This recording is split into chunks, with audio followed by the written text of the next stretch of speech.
Краси пречистої, безсмертний гордий син, ударом п'яних крил чи ти розіб'єш нині забуте озеро, де покриває іній прозорих зльотів лід, що не дійшли вершин. О, лебедю, згадай, ти був і є один прекрасний, та дарма змагатися в пустині. Ти в пісні не сказав, в якій це жить країні, як мертвої зими засяє сонний сплін.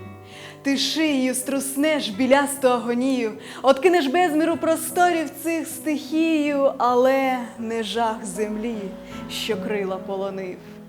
І як мара в імлі леліє сяйвом срібним, холодним сном зневаг навік себе ти вкрив. О, лебедю, в своїм вигнанні непотрібнім.